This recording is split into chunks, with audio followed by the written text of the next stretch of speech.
Okay. If I click go live now, it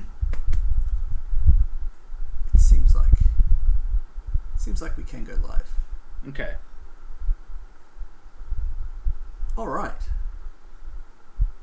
I know I've got to give this thing just time to buffer.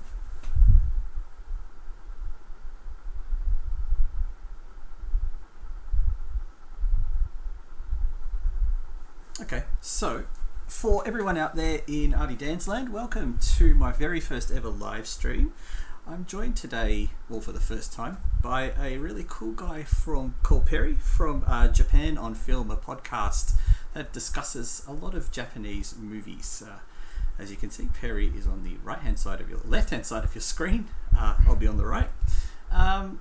Perry, I'll throw it over to you, and then we'll get started. So, firstly, we are going to talk about the 2007 Takashi Miike movie, Like a Dragon, also known as I never can just pronounce Yakuza. It right. Oh yeah, in Japan it's Ryuga Gotoku Gekijoban. Beautiful thing, which is literally translates to Like a Dragon the movie. Beautiful. Thank you for doing that, because I looked at that and thought, oh god, I'm going to butcher this. So yeah, I'll pass it over to yourself, Perry. Okay.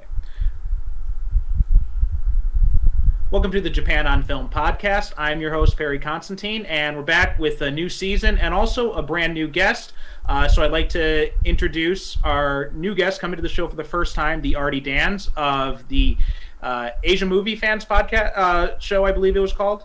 Asian Film Fans, just a website. Asian Film Fans. No podcast just as yet. I don't know if I don't have the voice for a podcast. Got the head for radio though. Yeah, don't we all? Oh, you got to embrace it.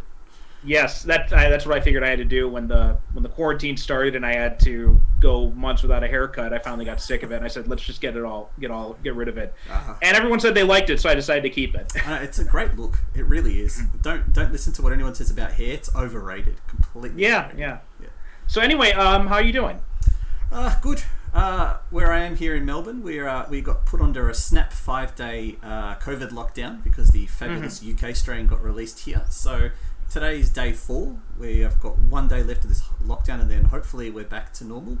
Because I'm looking forward to going back to the cinema to catch one of the latest Chinese New Year movies. So any luck that happens. I've just aged this production now by saying that it's around Chinese New Year times. Sorry about that. That's no problem.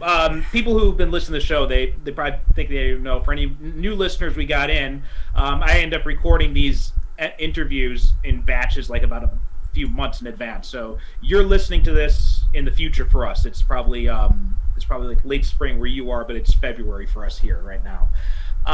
But anyway, welcome to the show. I'm glad to welcome you in. We had a chance to talk a little bit amongst ourselves before we started recording. But I'd like you to kind of introduce yourself to my audience, let them know a little bit about yourself and how you got interested in Asian movies in general, and then more specifically Japanese movies, since we're talking about Japanese movies on this podcast.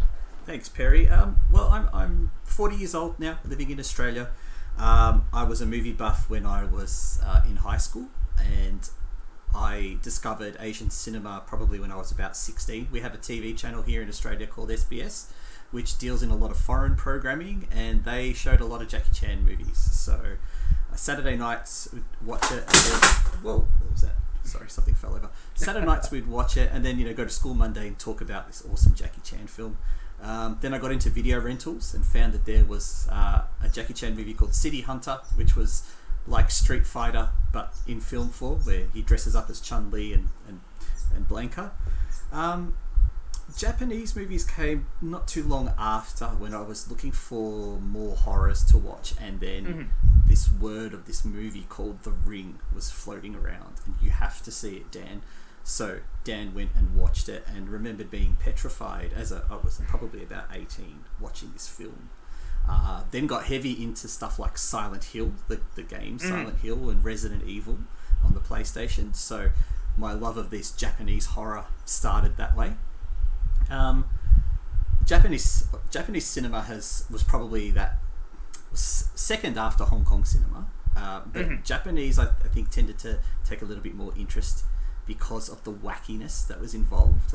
The Sakaguchi stuff is just insane. I can't remember his name off the top of my head, but the guy that directed Toilet of the Dead, Noburo Iguchi, just some insane movies. So I got stuck watching those. Not stuck watching, into watching those. Yeah, Noburo Iguchi. I remember that name. He's done a lot of other stuff as well. Works a lot with the right. He directed The Machine Girl. That was what I know him from. Yeah, and he's done a lot of stuff with Asami, who I'm absolutely in love with. I think she's adorable. But then unfortunately, I got a Chinese partner, and then I got very heavy into Chinese cinema. So anyone who's looked at the content on my channel, that Arty Dans, will notice I do a lot of Chinese horror movies, but mostly because they're just terrible to watch, and I like to just pick them apart. But when I get the chance, I love to just settle into a good Japanese horror. Unfortunately, it's been pretty rubbish this year. The Howling Village was just awful.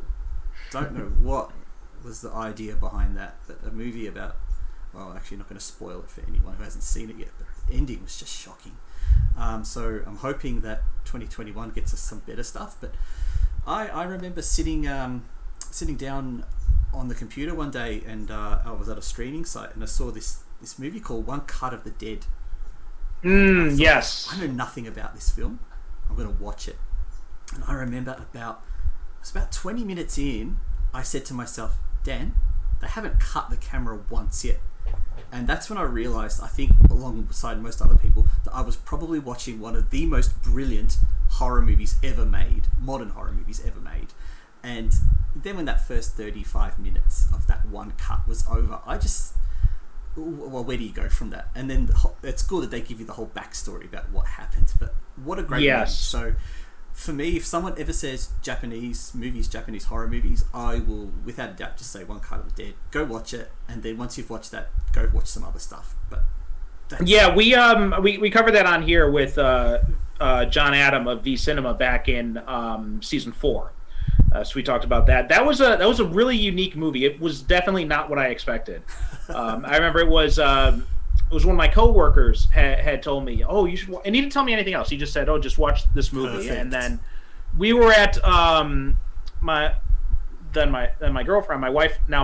We were in the video store, which those still exist here in Japan. Lucky. And it was there. It was on display there. So we decided to rent it, and we watched it. And it gets to like the end of the first 40 minutes or so, I think, and then the credits start rolling, and I'm like, I'm sitting there thinking, I'm like, oh, that was a quick, that movie seemed to go by really fast. And then I look at my watch, and I'm like, wait, the reason it went by really fast is because it did. It's only like 20-30 minutes into the movie. What's going on here? And I saw on the progress bar on my TV that there's still like, all this time left. I'm like, what? And so I'm like, okay. And I told my wife, I'm like, there's still more to this? And she's like, I guess so. So we just kept on watching and see what happened next. It's brilliant. It is brilliant. That's what I love about Japanese cinema, I think. Now, I'm not Takashi Miike's greatest fan. So it was with some trepidation that I did approach Like a Dragon. I don't find him overhyped. Like, he's not overhyped. He's a great director. It's just his style doesn't gel that well with me. But I did watch, I think it's First Love that came out last year, and I think I must be one of the only people who didn't like it.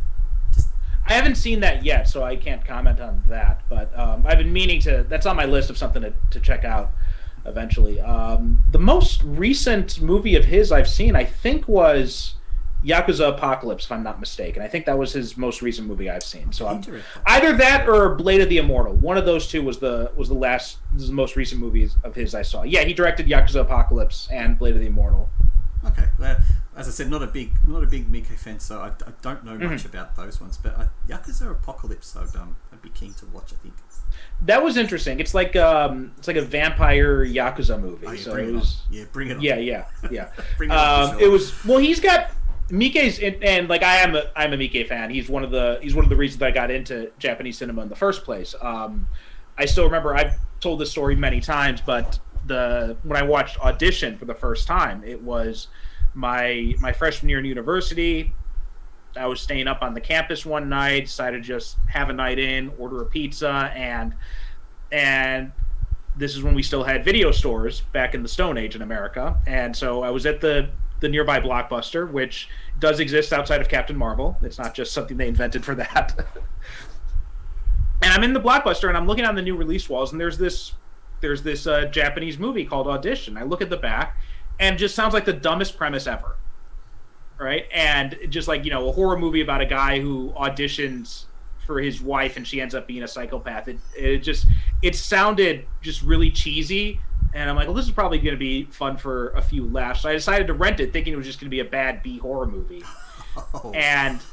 and then end up getting the shit scared out of me while I was watching it. Yeah. And then it was like a year or two later, someone I know, they said, "Oh, you liked Audition, right?" And I said, "Yeah." And they said, "Well, the director, he's got another movie that's coming out that's playing at a theater in Chicago where I was living, and called Gozu." And so she sent me the information. I went to go see Gozu in the theater, which was just totally fucked up and just it just ridiculously over the top, crazy movie. At the end of my class every year, I give my students a list of recommended movies to watch, and I give a little write-up about it and about like why you should watch it. And for Gozu, I ended it saying I'm like, this will be the strangest movie you ever watch, probably. Help me out here. There's a Japanese movie I'm trying to remember the title of, about a guy who kidnaps two people who are on their first date, and then he brings them back to his lair house and kind of straps them up and gets them to do really weird things to each other.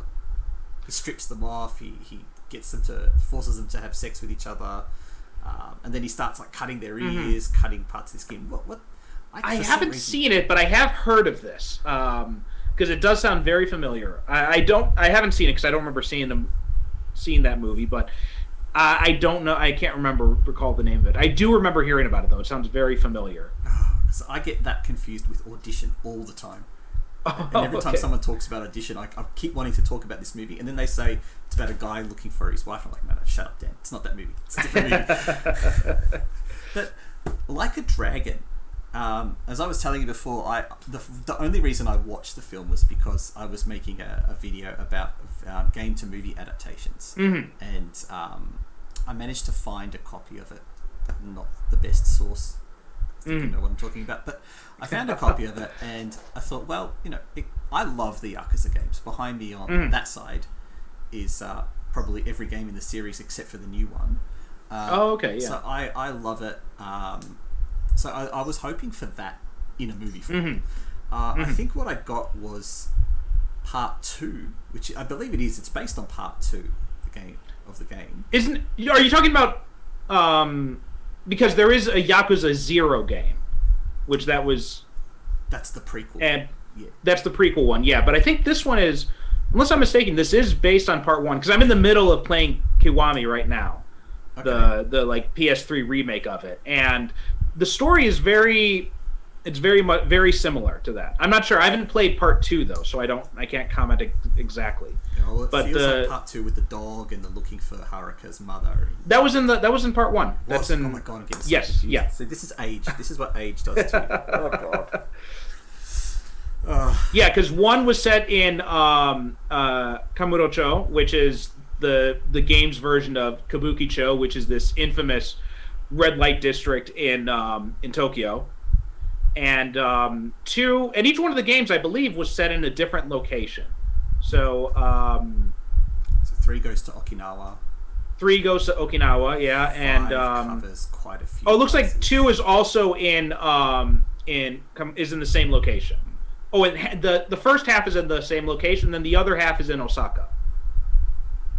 In the second game. Confused. Yeah, good one, Dan. Well, I was hoping for to see a lot of the familiarities, and I don't think there is. When you watch the movie, a lot of the familiarities are there. You get the Popple convenience store, you get the batting center, you get the theatre square, you get a version of Don Quixote's. It's not Don Quixote. I don't think they got right. I think that the name. Yeah, they probably didn't have the permission to use that. There's Stardust is in there, where the guys who run the male host club are there. So that was good to see some of that stuff. I remember being disappointed because there's no game arcade in it, and I was hoping to see Kiryu go to the game arcade. There's also not really there's also no interaction with the hostess girls or anything like that. No, that's like true. You see in the game. It's true. There's only one Sega logo, which was another thing that really got me, and that was in the batting center. The camera pans up to the top of a vending machine, and there's a can with the word Sega written on it. I'll see if I can find it later, and I'll show you. I remember being just a little bit disappointed that was the only real reference to Sega. And there was no restaurants. I was really hoping to see them sitting in a restaurant, because that game. Yeah, there is yes, yeah, there is the couple. They rob a restaurant, but that's like the only thing. That's we get. true. Yeah. So the couple throws me out. Like, yeah, I felt the same thing watching the movie. That it just their story just seemed like completely useless. It didn't like it had no real connection to the rest of the what else was going on in the movie. No, it was just there to kind of break up the bits between Goro and Kiryu. Yeah, and then watching the girl get progressively crazier as the night gets on, as they rob more and more places. Sorry about the spoilers, everyone. Well, I think if you're listening to the show, I think by now you're used to the fact that we spoiled the movies in this. Beautiful. So, yeah, because I get feedback on my videos. Dan, you've spoiled the ending, and I'm sitting there thinking, oh God, did I? So yeah, don't want to do that for this one. But I you know what my biggest problem with the movie was? Goro. What's that? Oh, really? Yeah, because in the game he's got the high pitched voice. Yeah, the voice was. Yeah, the voice did throw me off a little bit because like I mentioned, I'm playing the Kiwami games and I'm always used to his like high pitched voice coming out of nowhere in the middle of the street. Yeah. But I think that aside, I did really like the actor who played him. Like the voice aside, I thought he did a really good job. I really thought he kind of captured the kind of manic energy and intensity of Majima. Yeah, and he's got a couple of his signature moves there. He's got his baseball bat as well, which I did like. But yeah, the voice really threw me out. I wish my camera would focus. There we go. The voice really threw me out. Now, don't take this. I'm not as a negative to the movie, but I feel at times all the actors feel B grade. Yeah, I mean, like this is because I've seen this movie twice now. I watched it when I first got it, maybe like a year or so ago, and then and I watched it again last night in preparation for this. And I think as a video game adaptation, as an adaptation of the Yakuza game, it's better than I would expect from a movie like this. Because usually these types of adaptations, they tend to be pretty bad. This one had it captured a lot of especially the opening, the opening bits of it. Like the first half of the movie or so is, I think, really well done, aside from the weird couple that's going around robbing things. But like the whole idea of like, people just attacking him out of the middle of nowhere in the streets of Tokyo, which does not happen, right? I was hoping it does not happen. Yeah. Yes, you don't just have random Yakuza, fist fights and gun battles break out of the middle of a shopping district. It does not happen at all. But the way they portrayed it in this movie, it very much feels like it happens in the game. So I thought that was really good. I really thought they did that well. And I thought Kazuki Kitamura, who plays Kazuma, I thought he did a really good job too. Also Natsuo, who plays Haruka, and as I mentioned, Goro Kishitani, who plays Majima. Mm-hmm. All of them, I thought they did a really good job, and I thought they really they feel like they stepped right out of the game. So for anyone just watching the stream right now, I've covered my head with some screenshots of the movie just so you can get an idea of what Perry and I are talking about. On the screen right now, unfortunately, Perry, I know you can't see it, is just the guy who's playing Kiryu when he's finished off the last punch at the Don Quixotes against the gangsters at the start. Yes, and his fist has the signature, the blue fire from just like in the game. So it's just the bit I'm showing now just has a glint, but yeah, it does do that. So yeah, it's that part of the game made it. A part of the movie did make it feel very authentic, and certainly the location. I love the outdoor Kamurocho or Kabukicho setting, because I've seen some movies recently. We were talking about Donnie Yen before, and Enter the Fat Dragon. That's set in Kamuro or Kabukicho as well, but it was filmed on an indoor set, and you can tell it's been filmed indoors. Whereas this one's clearly been, 2-3 o'clock at night once everyone's cleared out. They've managed to get a permit for those witching hours, and they've gone and shot the movie in those particular scenes, and that sense of authenticity looks great. One question for you though: at the start, you see the gate to welcome people, and I'll see if I can bring it up in the video here. Does that say, if you can remember off the top of your head, does that say what it says in real life, or does it copy what it says in the game? I'm not sure because I can't. Oh no, I see it right here. I'm trying to find it here as well, just so that anyone watching the stream can just know what we're talking about. There it is. Oh, I found it. It's at the 32-second mark. I'm wondering whether they digitally altered that sign or whether they that's original. I'm not sure because they do have. I'm on the Wikipedia page, and they do have a shot of the entrance. I'm not sure if this is from the game or from if it's from the movie or if it's actually just a shot of the actual location. Oh, yeah. Because in the movie. It is Kabukicho. In the Wikipedia page I'm seeing here, this is in Kabukicho. So let me do it this way. I will open up the video here, and you can have a look and see if this is the same thing you're seeing on your screen. Okay, yeah. This will be a real test of technology. Let's hope we can do it.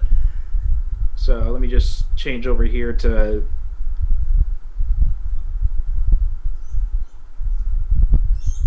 So is this what you're seeing on your screen too?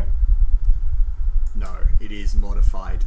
Okay, so then so this is Kabukicho. This is the real screen. This is really what it looks like outside there. So obviously they did modify it for the movie then, which would make sense. Anyone watching the stream can see the comparison. The character for Future.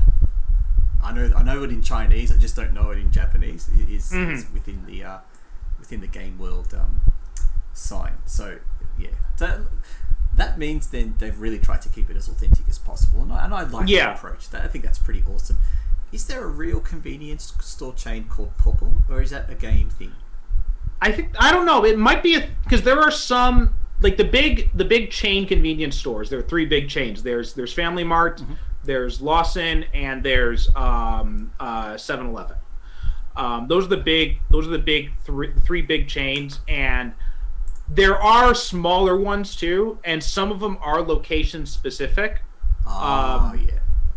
And also there used to be a lot more. So back when the game was made, I mean, the original game came out in PS2 era. 2005. Yeah, 2005 is when the original game came out. So I don't know if that even in the one they use in the game, I'm not sure if that's a real convenience store chain, because they do use real stores in the game. Like we were talking before we started recording that excuse me, Don Quixote is a big chain of stores in Japan, and they use that in the game. They don't use it in the movie though. Yeah, it's a bit of a shame. I was hoping to hear the song. I love that Don Quixote theme. And that's the exact same song. You go to the Don Quixote in Japan, you go to the stores, they play that exact same song. Yeah, I remember embarrassing my friend when we walked into it singing the song. I was quickly disowned in that store, and I think the one in that's featured in that area is the 4 or 5 level 1. It's not the one with the AKB theater, because that's in Akihabara, isn't it? I'm not sure. I don't know a whole lot about Tokyo. I've never been to Akihabara or Kabukicho either. So I've been to Shinjuku. I've been to Ginza and a few other locations that the names are escaping me right now. But I've never been to either Akihabara or Kabukicho though. Oh, so you haven't been to the place that's in the movie? No. Ah, okay. Well, I've got one up on you there, I think, because yeah. I've been there a couple times. I think the last time we were there was, I remember Scarlett Johansson was actually on stage in the middle of Theatre Square. What was she promoting? I think it was Ghost in the Shell. Was out at that time. Oh, okay. And the big, there was a Godzilla standing. Yeah. I've been to that. Yeah, I've been to that. I've been to the Godzilla statue. That's pretty cool, actually. Yeah. But speaking of locations, or from the movie, some of the interiors towards the end, I think it's supposed to be set in one of the Millennium Tower. The Millennium Tower. I'm thinking of the bit where Goro is fighting all those guys with Kiryu, where he's fighting Kiryu. I think it's because they say to him, "Why are you bringing Haruka in here?" Oh yeah, it's a bathhouse. That's a bathhouse. That's right. Yeah. That feels like a set to me. Clearly, that feels like a set. It doesn't feel like it's shot on any location. No, that would have to be a set. There's no way a bathhouse would allow a film crew to come in and shoot. Because the whole thing about those places is they skirt the law, right? Yeah. Because the prostitution law in Japan says that vaginal penetration constitutes prostitution is illegal. Okay. Anything else is legal. So at these places, yeah. Oh. So these places they skirt the law, but they say that you're coming in here for a massage or whatever, and that anything that happens between you and the worker after the masseuse afterwards is a separate arrangement between you two. So kind of a whoops, we didn't know thing. Yeah. Yeah, exactly. Yeah. There's a lot of that in the Japanese legal system. You know what? When there's a law, there's a loophole. Yeah. And trust the Yakuza to find those loopholes too. Mm-hmm. Yeah. So, I still can't get over the actor who plays Kiryu. Like, it just, I wanted someone a bit. How do I say this without sounding very homoerotic? I wanted someone a bit more manly. Kiryu's a big guy in the game, and he's awesome.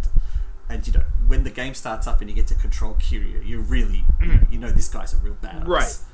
I don't get it with the actor that plays him. No, he's definitely not as physically big as Kiryu is in the game, but he's also, he is still pretty built, I think. Like he's got the whole square jaw thing going for him, and whereas a lot of other actors you might see going up for a role like this, they're much slimmer, have much more angular features, where he's very much he's a bit more boxy, and he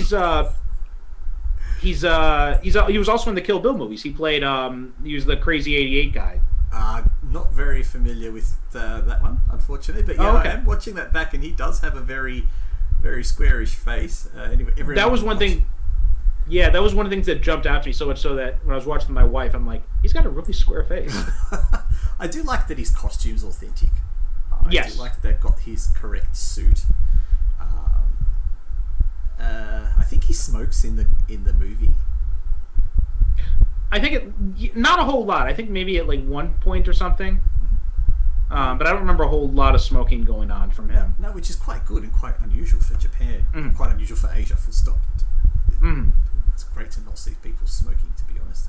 Well, there aren't more modern movies. Because I remember even when Miyazaki, when Studio Ghibli, they released their The Wind Rises film, it got a lot of criticism for all the smoking in it. Ooh. And even within the country, too. So I think in the movies, they've cut back a lot in it, I think, especially for bigger budget movies.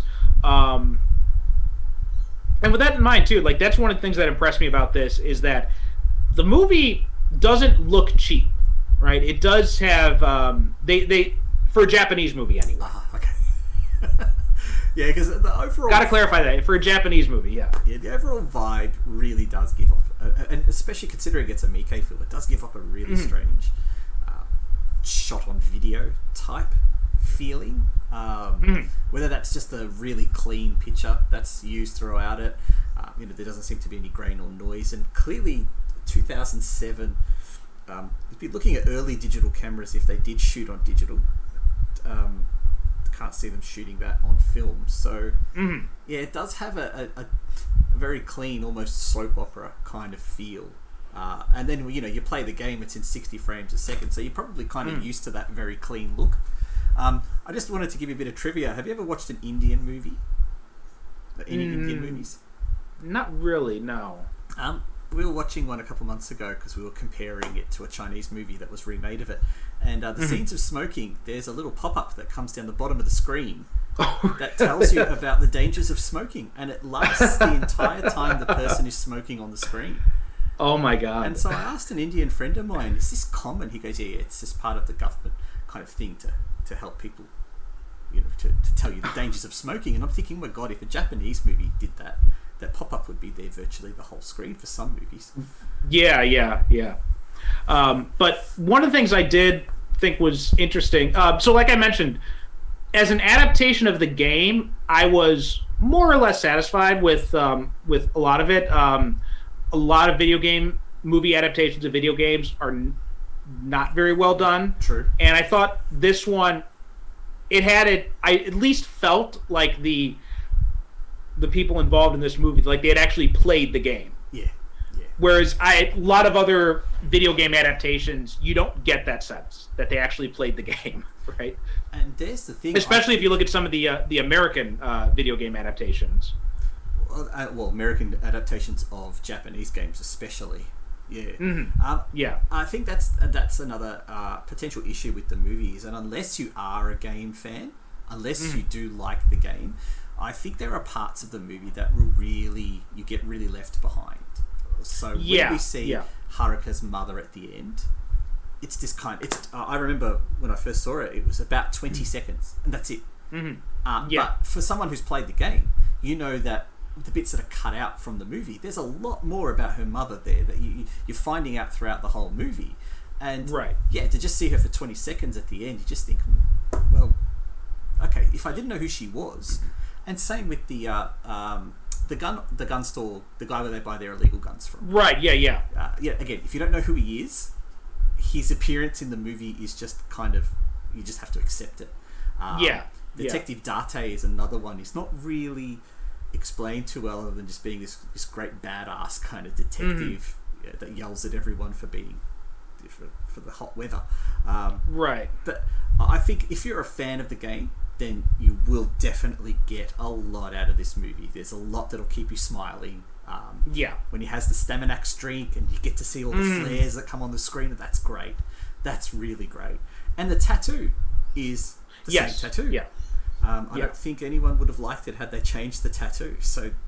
Yeah. No, I agree with you. I think this movie is definitely a companion piece to the game. If you haven't played the game at least a little bit, then I think you're going to be very lost watching this movie. This is a movie that's definitely made for fans of the game. Although, what's interesting is, and because we were watching it last night, my wife was looking up Japanese reviews of it, and she said that the reviews she found were like really terrible. Like there was like people were really hated this movie. Now I didn't ask her. I should have asked her. I should have clarified before we started recording if those reviewers mentioned if they had played the game or not.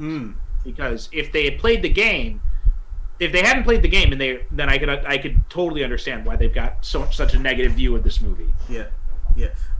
Were they were user scores or were they critic reviews? I'm not sure. She didn't specify. She just said reviews that she was looking at on her phone. So okay, because I would think if you're a user, then you'd have a little bit of interest in the game. I would think that at least, hopefully, there was a couple of people who did like it. And look, I think in the end, when I look back at it, I did like the movie. I just didn't love it. Yeah. Well, that gets you back to because, like I said, I do think it's an enjoyable movie. I like it as an adaptation of the video game. As a Miike film, I'm very underwhelmed by it. Right. like for Miike, this definitely feels like something he was just doing to cash a check. Yeah. So that he could make another movie that he's more interested in. I've just had a chat appear on my live chat message. Someone has reminded me that Circle K is also a big convenience store in Japan. Yes. Yeah. Yes, it is. Yeah. Thanks for the message about that one. And that's lost my train of thought. Thanks again. But yeah, because he made this. Looks like he made this right before he made Sukiyaki Western Django, and so it would make sense why he, or so just a time filler essentially. Yeah. Well, because he does a lot of. I mean, he's one of the most prolific directors in Japan. Over 100 credits, doesn't he? Yes, he does, and he's only been directing since like the early '90s. That's phenomenal. That's 3.5 movies a year is an achievement. It's a real achievement. Yeah, looking at the years that most of these movies come out, like it seems like on average he does like 3, sometimes it's anywhere between 2 and 4 movies a year. It looks like absolutely insane. I wanted to talk about the music as well. Okay. It's very high energy, and I think that's part of the good parts about the movie is that when the music kicks in and it's crazy guitar, there seems to be no rhythm to that music. It's just it's like putting a couple of amateurs on instruments and going, hey, just go hell for it, guys, and start beating at the drum and strumming at the guitar. I get a real sense of craziness for it, and that suits Goro Majima's scenes very much. Yes, yeah. Well, it suits the Yakuza franchise in general, right? It very very much fits that because it's these games they're very over the top. They're although it is weird when the movie kind of tries to slow down and tries to be more serious because it feels like it's taking a step outside of what it's really supposed to be. And most of those scenes involve Haruka. When she finds the puppy dog, looking after it. Yeah, it does slow a little bit down when she's around. Although the scene in the baseball batting cage. Sorry, we don't have baseball in Australia, so I kind of get confused with that one. Where Majima and Kiryu have their first real big fight in the movie. That's actually I actually quite liked it. Now that I look back at it, I quite like this. In fact, I'm starting to think I actually really enjoyed the film. Well, one of the things you mentioned there, and it reminded me of what we were talking about earlier about how you have to be a fan of the game, and that's because it's never explained. When first time we see Kiryu, he's already with Haruka, and he's already with the dog, and we don't. And that's a whole plot point in the video game. Like we see him stumble across her, we see him find the dog and all that, and you have to go on a quest to find the food for the dog and all that. And we see that all play out. It jumps right into it, just throws us right in front of it, and so like here he is with Haruka. They're looking, and he just mentions casually, "Yeah, we're looking for her mother." But there's no introduction to any of that in the movie. Yeah, and then I think that's why I got confused, thinking it was based on part 2 because it just jumped right into it. Yeah, I'm sitting there thinking, "Oh, hold on, this doesn't feel like part 1 at all." But I went through a minute when I went through a minute thinking like, did I miss a scene or something? Yeah, and that's the good thing about Yakuza is they're long games. Yes, they are. 60, 70 hours is not unheard of if you're starting to do some of the side missions. And like you say, where else can you beat up gangsters and then go find dog food? Yeah, it's you don't get that maybe in the Grand Theft Auto game. You might get it, but you just don't get that in things that aren't Japanese. I've really got to do something about this camera.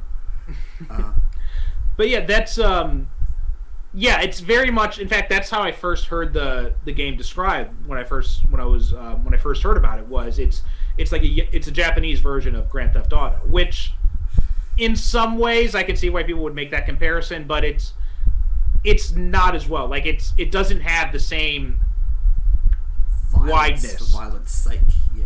Well, I mean, I think it does have that because it's not as much random violence as you can do in the Grand Theft Auto games. Yeah, right. So like a pedestrian. Yeah. Right, exactly. You can't go and get in fights with random people. You can't, go run people down with your car or just, start shooting your gun in the middle of the street. You can't do that kind of stuff. Which is good. Which is good, yeah. But there is the over the top violence in just in the way that they fight and everything, and just how every 2 seconds or so you're getting ambushed by some Yakuza. Yeah.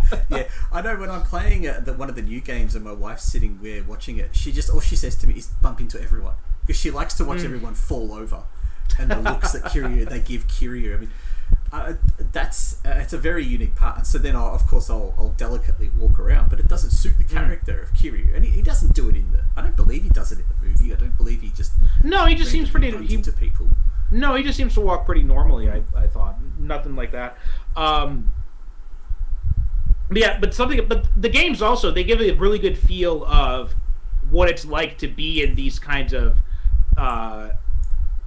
entertainment neighborhoods in Japan, because every city in Japan has places like this, and like you got the seedier ones like Kabukicho, but you also have just more mainstream ones, just like a lot of restaurants, a lot of bars, a lot of late night shops and stuff like that. And just like these places exist all across Japan, we've got one of them here in Kagoshima, which is not a big city, but we still have one of them here. And I'm playing the game. My wife is sitting next to me, and she's watching me play the game, and she's like, "Oh my god, that looks just like they got." And she's like noticing all this stuff that's just like they even do. They have like some of the convenience stores. They have a Lawson, I believe, or something that's supposed to be Lawson in the video game, although I think it has a different name, but it's the same like sign design and everything. Ah, yes. Like what the Japanese used to do in the 80s, where they would always just change a couple of letters around of a brand. Right. Yeah. Now, it's watching stuff like that, living here in Australia, we're very different. We just don't have that kind of nightlife during the week. I remember my wife coming here from China being bored shitless on Monday, Tuesday night. Like, I want to go shopping, Dan, and I'm like, well, sorry, babe, there's nowhere for us to go. Whereas, when you're in Asia, when you're in China, when you're in Japan, it's that 10 o'clock, I want to go to something to eat. And, and when you look at the world of Yakuza, it's 12 o'clock, 1 a.m. I want to go somewhere to eat. I want to go play a game or hit a baseball or play pachinko. God knows why you'd want to play pachinko. You can go to all that stuff. And that feels like... you can see it in the game. It's set at night, but there's the movie. It's set at night, but there's just people everywhere. An impromptu fight breaks out, and then there's just a ring of people around watching it. You do get a real sense that in the movie, the world is alive, just like in the game. It feels authentic, and for someone like myself who's not there, it just feels so surreal. These places exist with there's neon lights everywhere. There's people eating at midnight. It's with the exception of the fight breaking out, it is very, very true what the nightlife is. Are you saying random punks just don't go up to random people? No, and even the Yakuza, they don't walk around wielding guns. In the movie, that's what I found really weird about the opening scene where the Yakuza is trying to buy something from the convenience store. And he starts saying to the kid, "Are you eyeballing me?" And I'm thinking, in real life, you'd probably be as discreet as possible as a Yakuza person. You'd probably be pretty quiet, especially because you're by yourself. I mean, they're not discreet, but they don't mess with civilians. And that's what I thought their code was, right? Yeah. So, well, it's not even so much code. It's just because, like, if they mess with civilians, that's like a green light for the cops to come after them. Right. So they often don't. And the movie, which we talked about last season, Minbo, or The Gentle Art of Japanese Extortion, this is a plot point they mentioned in the movie, because the Yakuza are harassing this hotel, and they're like making threats against these hotel owners and everything like that. And the main character, she's a lawyer who fights the Yakuza, and she tells them, they'll threaten you, but they're not actually going to do anything to you, because if they do something to you, then the cops will come down on them. The Yakuza hurt each other. They don't carry out threats on normal people. They just try to scare normal people. Okay. But unless the guy's drunk, that's the only reason I'd see why a Yakuza guy would be messing with a convenience store clerk. Okay. Mostly they wouldn't. They might. Like, I've actually run across one or two in my time here in Japan, and they tend to be like, if you see them in a bar or something like that, as long as you're not giving them shit, like, they actually tend to be pretty, they actually tend to be pretty friendly. That's what I would have thought, actually. Just kind of like very boisterous. And I remember I was out with some friends one night, and we had just got finished doing like karaoke and drinking. Then we went to a ramen shop at this is like at 1 a.m. See, rub it in. Ramen at 1 a.m. Sounds great. But there's this older guy who's sitting at the counter, and we're sitting at a table, and he sits over there, and he's just like this very kind of like Yakuza type guy, just sitting there smoking a cigarette, and he sits over there, and then he starts talking to us. Oh. And he just comes over and he starts sitting to us, and he's like, so what are you guys doing tonight? And we're like, oh, we just finished doing karaoke. He's like, oh, you like karaoke? He's like, yeah. He's like, all right, well, come with me. And then we go into this other bar, and we walk in, and he opens the door, and the bartender is like, we're in the ramen shop, and he sees these two girls who are from like a hostess bar, and he tells them, he's like, come over here. He brings them over and has them sit with us, and he's like, so you guys want like karaoke? So we go to karaoke, this other bar. He opens the door, and the bartender says, oh, sorry, we're closed. He's like, no, you're open. Oh, shit. Yeah, so it was a very surreal night. Oh boy, is that at that point you're thinking, oh crap, or are you at that point I'm just kind of I was like, to be fair, I was pretty drunk at the time because we had just come off a night of drinking to begin with, so I was just kind of, and I didn't know at this point I had like my Japanese skill was very elementary at this point when I was here in Japan. My friends I was with, they were much more fluent than I was, so they were doing most of the talking. I was just kind of like, if they're okay with it, I'm just going to follow their lead. So. Well, you got out fine. Yes, I got out fine. Yeah, it was a fun night. Like, we went to the bar, we had, we did some karaoke, and after that we got a cab and went back to my friend's place, and that was it. No, that's awesome. So how long do you reckon you were there for karaoke? Oh, I don't remember. I have, like I said, I think we were probably there at least maybe 2 hours, I'd say. Shit, that guy must have been dying to go home. Actually, I can't remember if... Oh, the guy at the bartender. Yeah, I'm sure he probably was. Yeah, poor guy. I felt bad for him. Oh, God. So, what else about this movie? What else? There's not a whole lot to really talk about with this movie, because it is just very much what you see is what you get. Yeah. Right? Like, it's not a deep movie, and there's not a whole lot of... I mean, there is the whole thing with the Korean assassin. I don't remember. Was there a Korean assassin in the movie? Okay, so yeah. That is in the game as well. Yeah. Okay. All right. I kept thinking that the gun clerk was Korean. Right. He knows Korean. He knows Korean. Yes, because he sells the gun to the Korean, and someone's probably going to watch this in the future and tell us that we're both wrong. So pretty happy to take that feedback from. But the other guy who he talks to, the guy from the police station, he's Korean, or he also knows, because no, he's not. I don't know if he's Korean, but he is. I'm looking at the cast list now. No, the gun seller is Japanese. Yoshiyoshi Arakawa is his name, and then and Gong Yu plays Park. For anyone now watching the stream, I've put up an image of the Korean assassin, the bit where he's got the silenced.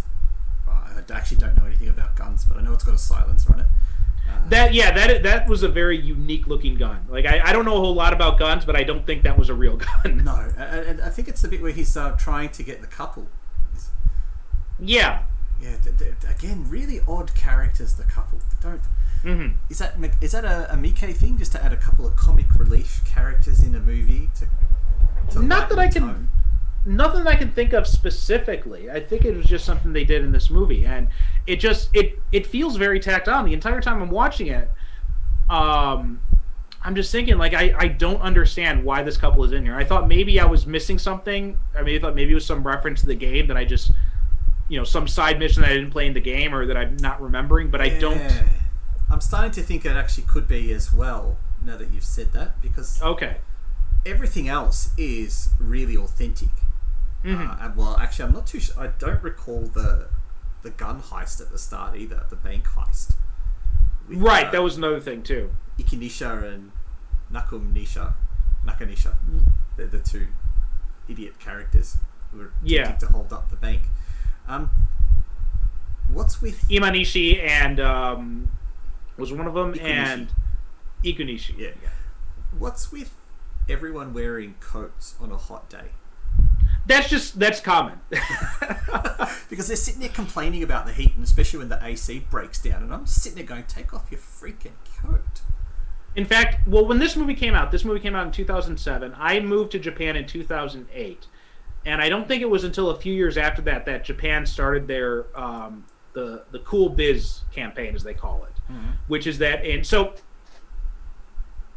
a Japanese workplace, you're expected to wear, a suit, right? Suit and tie, jacket and tie, all that. Yeah.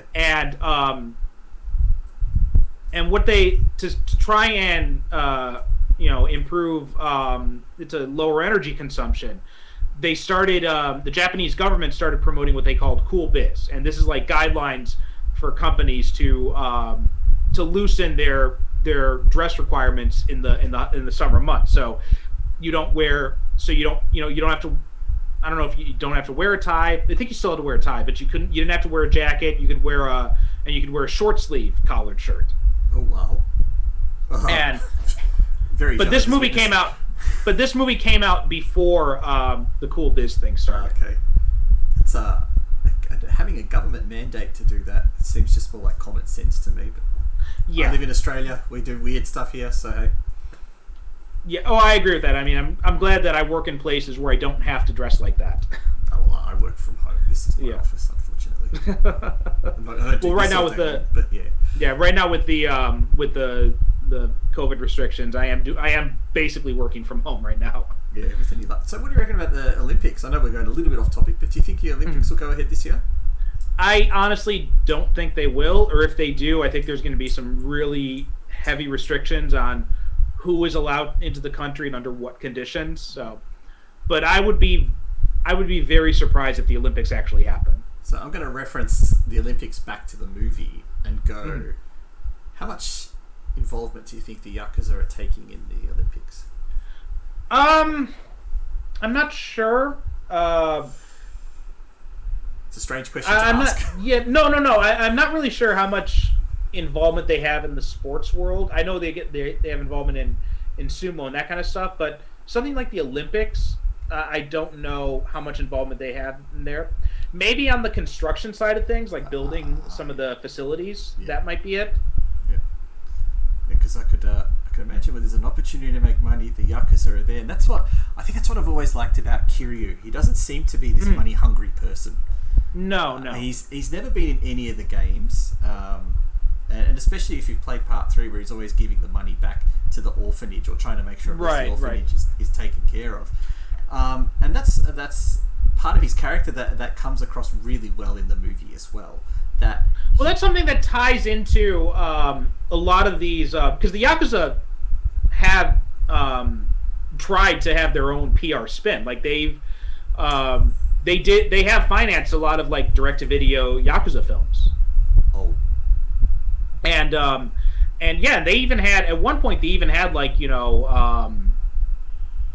different Yakuza groups. They had like magazines dedicated to them and stuff like that.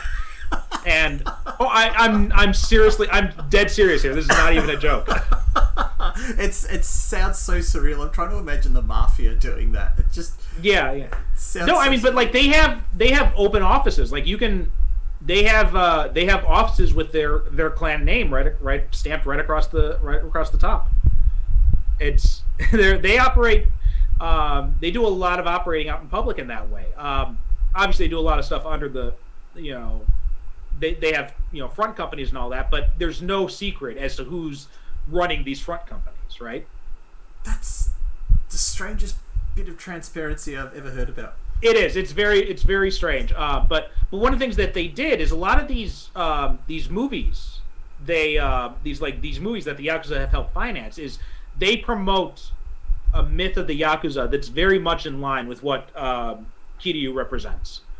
So like a lot of these movies, these games, they're very much like kind of an homage to those types of movies. Okay, so you've got the noble. Right. The whole idea of like the Yakuza being a modern day version of the samurai. That's very much like the image the Yakuza tries to promote. Cool. Even so much because like they had I don't know if you remember this, but when they had the earthquake in the, I think it was the Kobe earthquake in the 90s, the Yakuza actually managed to marshal aid and support faster than the government did. Ooh. Yeah. So sorry for being cynical, but what did they want in return? At that point, I don't think they got anything out of that in return, other than just positive relations. Because there was a lot of news coverage about like, look at how helpful the Yakuza are. Wow. Yeah, that is a good PR spin. You're right. Because it's only like people like the whole thing in the public perception of the Yakuza for a long time has just been kind of, if there's going to be crime in Japan, we'd rather it be organized crime than unorganized. That was kind of a popular perception going on for decades. And it's only like in the past, like, 10 to 15 years or maybe 15 to 20 years that it's really started to change. And there's been a lot more action taken against the Yakuza. But for a long time, they did enjoy a very positive, as positive a public reputation as a criminal organizations can get. But yeah. Well, they don't usually get many. I'm trying to think the triads, the mafia. What's that one in MS-13? They don't exactly get positive. Right. Yeah. It's unusual to hear that about criminal. Well, I mean, the mafia, I think, to some extent, because there was like the whole mob movie craze and stuff like that in the 70s, and then it wasn't really until the late 70s, early 80s that the government really started to crack down on mafia activities. So for a long time, the mafia did operate pretty much, especially in New York. There's a great documentary series called Fear City. It's all about the taking down the mafia in New York, and like they operated with impunity. Like they just did not care about anything. They would kill people right in the middle of the street and stuff like that. So yeah, that's got to be a bit scary. At least I know that's not going to happen in Yakuza. Not going to happen. Yeah, you won't see that happen. Yeah, none of that will happen. A lot of times they don't. The Yakuza keep most of the violent actions. They don't make it as. You don't see it happening like in the middle of the streets like you did. But back in New York, and like you go back to the 70s, that was happening in the middle of the streets. Yeah. I suppose I probably can't talk certain parts of Australia. We're a bit wild back 20 years ago. Here, where I live, just down the road, there was a lot of those crazy guys doing a lot of stuff. They made a very big documentary in Australia, TV show in Australia about it, and everyone went nuts. And I remember working in another city and everyone saying to me, have you watched this this TV show about the Melbourne gangsters? And I said to them, I don't need to watch a documentary. I lived through the whole thing.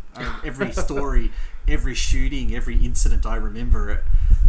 For anyone who's thinking about what it is, it was the Underbelly, if you're in Australia, the Underbelly TV show. And okay. When that stuff happened, or it was on the news here, it was hard to avoid it. What was Sega's involvement in this game, in this movie? It doesn't seem that anyone. I don't think they had really. Yeah, I don't think they had really. I don't know. I can't find any information about it. And when it comes to a lot of Japanese movies, unless it's something that's gotten very popular in the West, like The Ring, there's not a whole lot of trivia or information like that. So I don't even have I can see what its worldwide gross was. It made $5.2 million, but I don't see any information about what the budget was. Sega is listed as one of the production companies, but I don't know if they really had any sort of big involvement in that. That could just be their involvement in licensing out the property for the movie. Which, yeah, and like I said, I'm trying to find it here. There's that very one brief scene of the Sega logo. Sorry, in Australia we say Sega. There it is, and I get very confused when people say Sega. So sorry about that. There it is. Again, you can't see it, but it's about 13 minutes and 50 seconds into the film, and Majima is holding the baseball bat. They're in the batting cage, and there's you know those coin cups that you get from the arcade that filled it up with your tokens? Yeah, it's a couple of those on top of the machine with the Sega logo on them. I remember they were the only bits I saw of Sega and being disappointed, thinking, oh, well, that means Kiryu's not going to go to the arcade and play Outrun. Yeah, but it was a 90-minute film. No? Yeah, 2-hour film. 2 hours, yeah. It's really only so much you can put in 2 hours, Dan. But I mean, I do think though the movie, I think it did get a little bit too hung up on let's recreate the world of the game, and not as much, and they didn't seem to pay as much attention to let's remember what the story of the game was. Yeah, and certainly not let's make sure that a newbie can enjoy this as well as someone who knows the series. Like, well, we were talking before that, and I'm not sure how that at least the Yuga Gotoku series, there is like a Japanese TV series. I don't know if it's an exact translation of the game or what.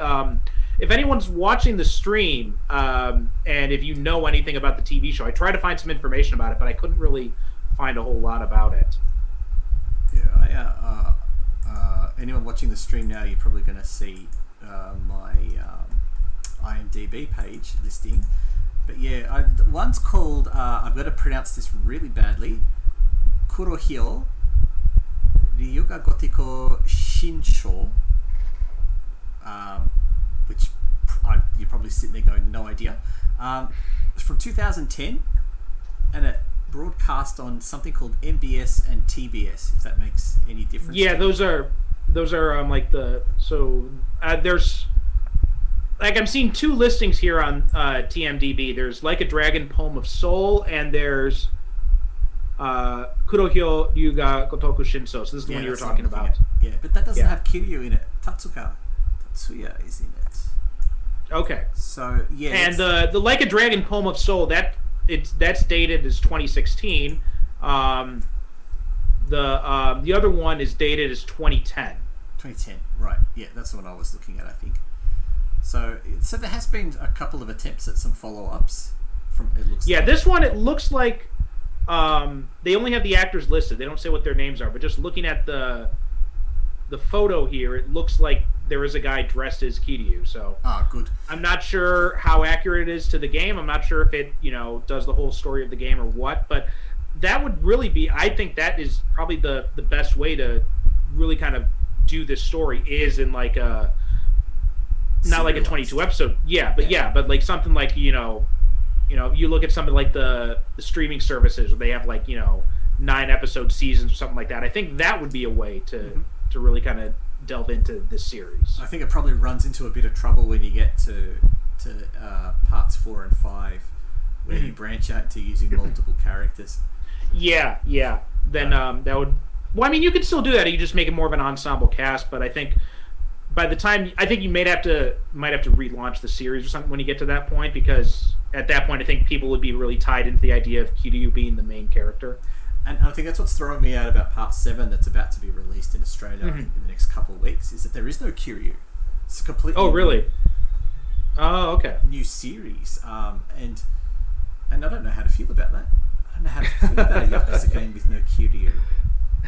So, and they're changing the action from action-based to turn-based as well, which is going to be a real big departure in the flow of that. Yeah, that's a weird, because at a time when so many games are switching from turn-based to more active, that's a really odd thing to do. But the reviews I've read seem to say that it's a great switch. So it's worth it. There's also another Yakuza game. I'm going to get the name wrong, but I think it's called Ishin, which is supposed to be set in samurai times. And it never got released. I don't believe it got released outside of Japan. And I'm not sure. Oh, I'm looking it up now. Oh, so it is part of the same series. It is. So Kiryu is in it. He's just playing a samurai, is he? Oh, okay, yeah. Yeah, set in the Bakumatsu period.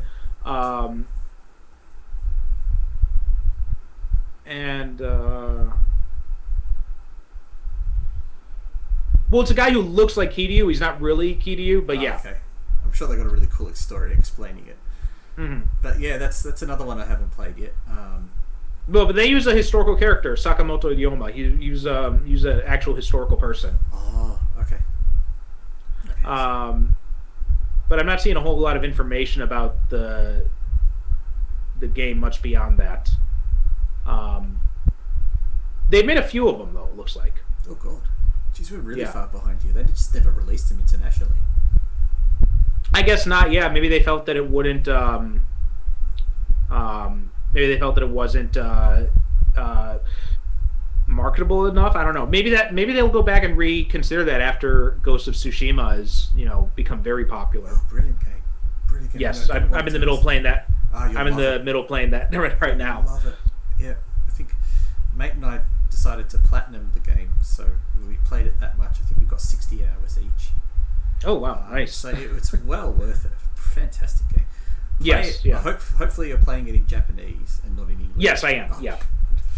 So I know the lips are synchronized to English, not Japanese. So you get this kind of weird dubbing effect in the cutscenes.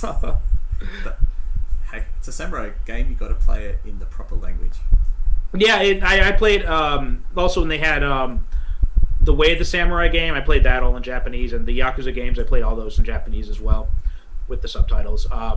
But yeah, I one last thing about that. I love the Kurosawa mode where you can play in black and white. I haven't tried that. I don't do it all the time, but it is cool, like for certain sequences and every now, because you could just change it really easily by just pausing the game, so it's not like you have to change a whole different mode. Oh, I didn't. To be honest, never explored that section. I do remember seeing it there, but never gave it a shot. Don't know why. Yeah, it's a cool little feature. It's a nice little touch they added to it. But anyway, so back to the movie. One of the things I thought about this is, and like I said, this is why I think that the movie is entertaining enough, and I think that when it comes to the action, I think it also does, because one of the things I noticed is a lot of Japanese movies, you don't have like these big action set pieces that much, just because they tend to be very expensive. Miike tends to be the exception, right? Like he does action very well. He did Blade of the Immortal. He did a great job in that. 13 Assassins, right? Amazing action sequences in that movie, and very big budget action sequences too, right? The kind of stuff that you would see in like an American movie where they have much larger budgets. Yeah. And same thing in here. Like, even though this obviously doesn't have the budget of an American movie, he still does a really good job filming those action sequences, like the shootout in the club and all that kind of thing. Yeah, I'm just as you're talking, I'm just showing everyone who's watching the stream some of the footage that you're talking about, and there's the cramped street fight where he's playing with the baseball bat and he hits the guy with the baseball. But you're right, it does look good, and there's this nice little smoky effect that's going on that gives it that kind of atmosphere. And like we've said before, the streets just feel alive as well.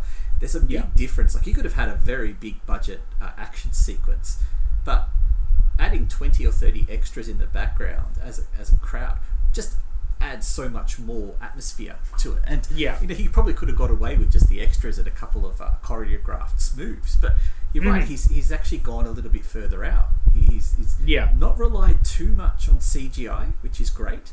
There are obvious bits of CGI in the movie, but I think for the action scenes, they tend to mostly be devoid of any CGI.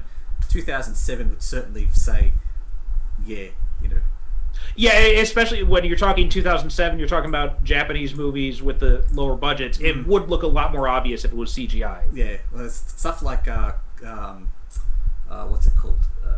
Corpse Prison 1 and 2. The CGI just looks really fake, you can tell. And even Tak Sakaguchi's latest in Crazy Samurai Musashi, the CGI added over the top for the blood and effects, just it goes out of place with. Yeah, there's a low budget movie I talked about in a past episode called Bloody Chainsaw Girl. That also had that also had some very obvious CGI in it. It's still a great film though. It's a very you know what, I was actually, and you can go back and listen to the episode I did. I think it was in season 3 maybe.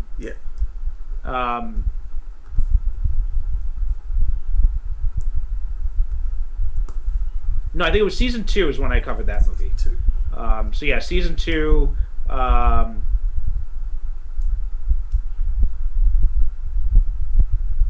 It was one of the things I wanted to cover on my channel was those kind of crazy. Yeah, the 6th episode of season 2, and it was a fun movie, but it wasn't as crazy as I expected it to be. Right, when I think like something like the Machine Girl.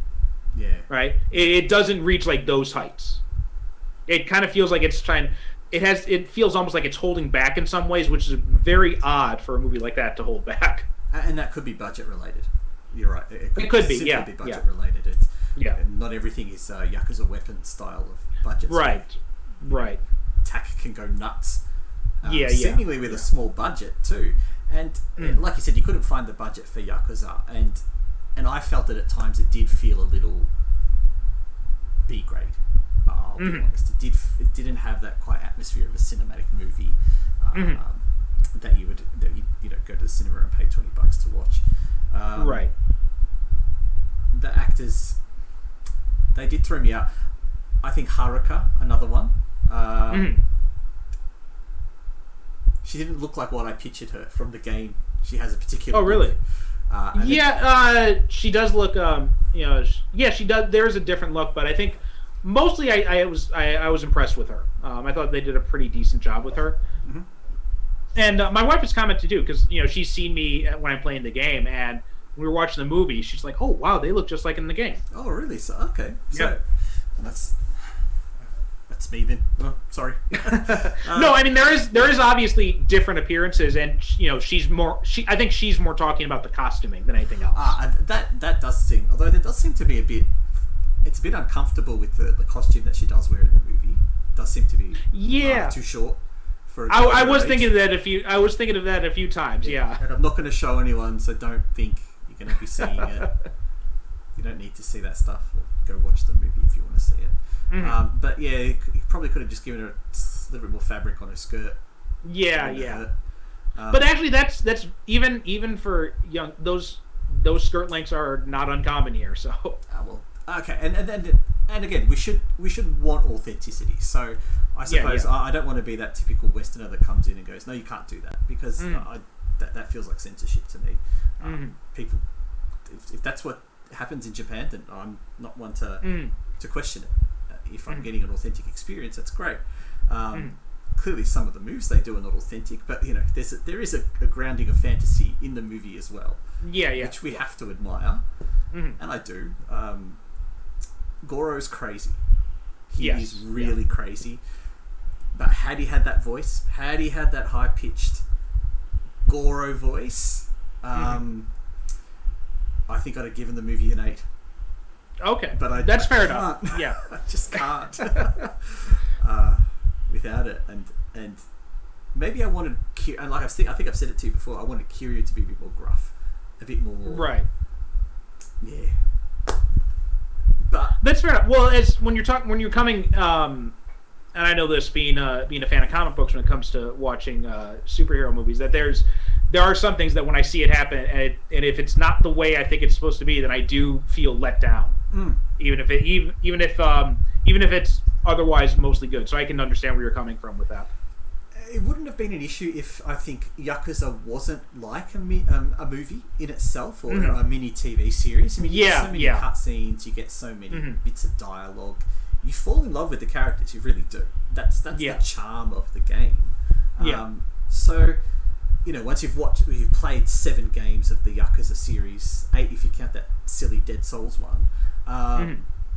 You follow Haruka from when she's young to when she's an idol in part 5, and then part 6. I'm not going to spoil for anyone, but it's a really sad ending. Have you played part 6? No, I haven't played it yet. Sad ending. But you follow these characters that whole. You follow the friendship of Kiryu and Goro.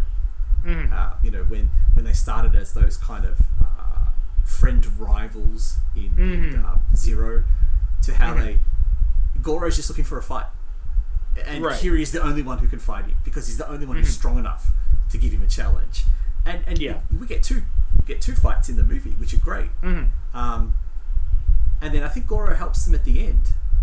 Yeah. And I thought they did a good job of really kind of showcasing that relationship too. I thought that translated fairly well. Yes. I think maybe I would have liked to see a little bit more of it, but I think generally they do a good job of giving you the sense. Yeah, and if you've played the game and you like Goro as a character, other than the voice, you'll love him in the movie. He's got the snake skin jacket on. He's got his boots. Right. He's got his baseball bat. He's got his facial scars and his facial hair. It's all there. The eye patch and all that. Yeah. The eye patch. Sorry. Yeah.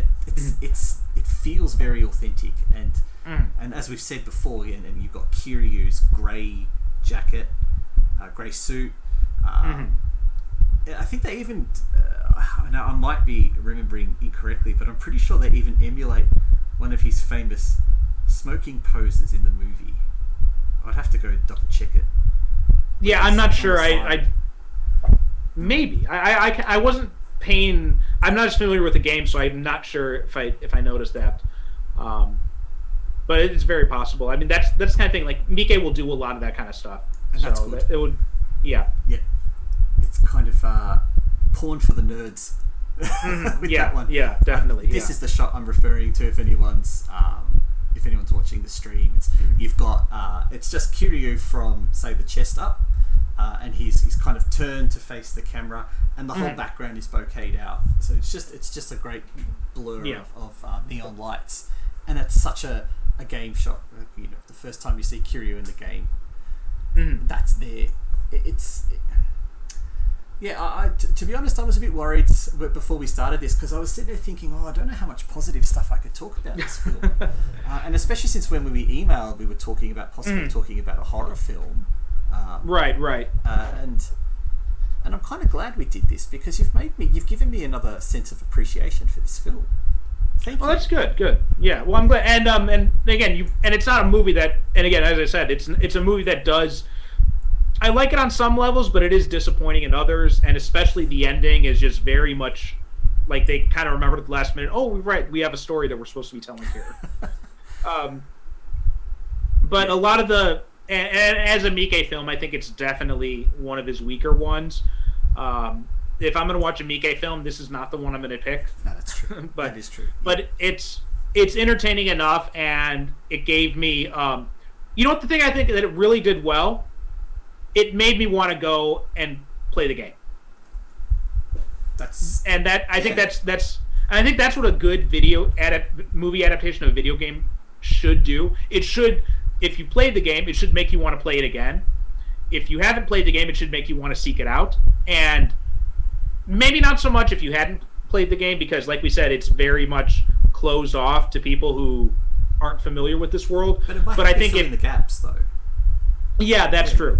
But it does. But if you're someone who is, especially if you're someone who's familiar with the game, I think it does make you nostalgic for it and make you want to kind of go back to it. Yeah. Yeah, and I think I told you that when I looked at this movie, I was looking at other game movies, and certainly, when it comes to game to movie adaptations, the faithfulness in the setting. Is probably you probably couldn't ask for more. Like when you take something like Resident Evil, what part of any of those Resident Evil movies remind you of any of the games? Oh yeah, absolutely. And even though those movies might be fun, there's nothing in those movies that make you think like, oh, I want to go play the game now, because they're just so completely divorced from that world. Yeah. Same thing with a lot of other, like Mortal Kombat is another one where it's a fun adaptation, but it's probably like as best as most American adaptations of video games get, but it doesn't really give you the feel, because it's a PG-13 movie, right? It doesn't give you the feel of like when you played Mortal Kombat back when I was in elementary school. We played it because it was bloody as hell. Yeah. I think probably the only other game to movie adaptation I can think of, and people are going to hate me for saying this, it's the second Silent Hill, because it's based on the third game. I know it's based loosely on the third game, but it's still authentic enough that you get a lot of the settings of the third game in that second movie, and so. But you're right. I can watch a Silent Hill movie and not want to boot up the game, but I could. Right. I'm looking at the footage on the other screen here of Yakuza, and all I'm sitting there is thinking, I haven't finished part 5 yet. Should I jump back into it and play it? Yeah. Or should I just wait for part 7 that's coming in a month? I mean, that's a good feeling. You're 100% right. Yeah. That is a great feeling for this movie, and the feeling that you get for it. So there you go, filmmakers. If you're listening, more stuff like this. Yes. Yeah. I think I even. I mean, if you want. Sonic. Yeah, you want to make it. Yes, yeah. You want to make it feel like people. You want people to think that, all right, I'm going to go back and I want to go back and play the game now. That's something I think any sort of good adaptation should make you nostalgic or make you want to re-experience the original. I feel like that with, we were talking before that I'm a big Marvel fan, and one of the things that the Marvel movies make me want to do is after I watch an Avengers movie, I want to go back and reread some of those comics. Nice. And I think they do a really good job with that, and this game does that. Like, I'm thinking now, like, I haven't finished playing Kiwami yet. I think I should go fire it up now. You definitely should finish it off. Yeah. Don't waste any time, because that is a good one. So but anyway, I think we have. Is there anything else you wanted to say about this movie? Nah, I think we're going around in circles now. And well, I don't mind it. I reckon you probably want to head off. Probably have some dinner. We're getting to that time. So So this has been a great chat. I've really enjoyed it. Thank you. Yes. Thank you for first live stream. Oh, I'm more than happy to. Thanks for coming on the show. Glad to have you.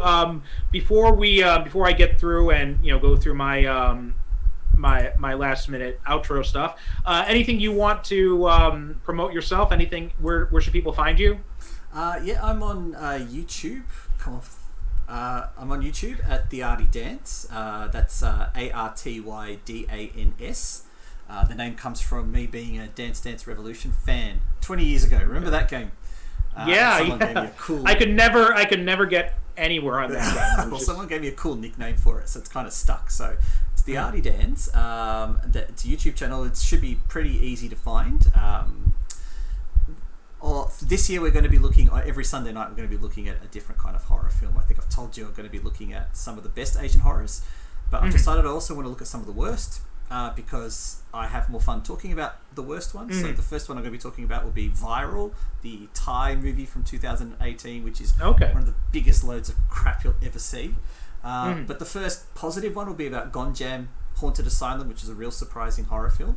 I'm going to continue my series of Chinese horror, so if anyone's interested in Chinese horror movies and what makes them tick and what makes them exist, I love to explore them. They're possibly some of the stupidest horror movies you'll ever watch, and none of them are actually horror films. And then I'm also going to look at horror movies that probably aren't fabulous, but aren't crap. So again, the first one I'll look at is a Filipino movie called Hell Come Home, which has a really awesome name. That has also a really awesome middle, but not so good intro and exit. So that's what we're going to be. That's an interesting way to do it, because most movies they start out really good and maybe they kind of peter off, or they're maybe slow to start, but then they really get you in the end. Not a whole lot you think of that they don't land the beginning, they don't land the ending, but they land the middle. Yeah, this one lands the middle, lands it That's really interesting. well. That's interesting. But disappoints you with the rest of it. So it's not bad enough for a worst series, so I thought give it its own series. And again, throughout the year I'll cover a lot of different reviews of lots of different Asian movies. Like I said, currently Chinese New Year, so we'll be going through Chinese New Year movies, but as more movies come out, more Korean and Japanese stuff, as cinemas reopen, we'll be looking at those as well, and the occasional special feature. So that's this year on Arty Dans. And if you want to go to Asian Film Fans, always the latest trailers are on there, translated into English, mostly Chinese, because I've only got a Chinese translator, and because the Japanese studios hate anyone other than them posting their trailers online, so it's difficult to put Japanese stuff on there. But if you are interested in some Chinese product, including Hong Kong, we've got plenty of it on Asian Film Fans. So thank you, and it'd be nice. I might pop some links actually in the video description for your podcast as well. Okay, if you sounds don't mind. good. So maybe you can just no problem. A couple of good links, and I'll throw them in. Absolutely, right. I'll make sure to do that. Thank you, Perry. Okay, thank you. It was great having you on. For everyone else, thanks so much for watching. Thanks so much for listening. If you're new to the show, hope you like what you see. And we'll be back. We're just starting a new season now. We'll be back next week, focusing on Hanabi. Will be the movie for next week. So, is that the fireworks? Yes. Oh my God! They made me study that in university, telling me it was the best movie ever, and I Shut up, Dan. Don't say anything. But JapanOnFilm.com is if you want to see more of Perry's stuff. Go there. JapanOnFilm.com. Yes, yeah. So JapanOnFilm.com. Join it. Follow us on Facebook, Twitter, Instagram. Japan on Film on both of those. JapanOnFilm.com. If you also are interested in coming on the show, Dan did that himself. He sent me an email about like a week or so ago, and we were able to quickly schedule something and get him to come on. So I got a list of movies there that I'm interested in covering. So just go ahead, have a look, see what's on there. And like I said, we record these kind of a bunch in advance, and then they'll come out a few months later. But that does it for now. You're watching this now probably in late March, April. Hopefully things have calmed down a little bit as far as COVID and everything goes. Let's hope so. But if not, stay safe, wear a mask, and we'll talk to you next time. Cheers. Thanks, everyone. Okay, I've got my recording stopped on my end. And the stream has finished.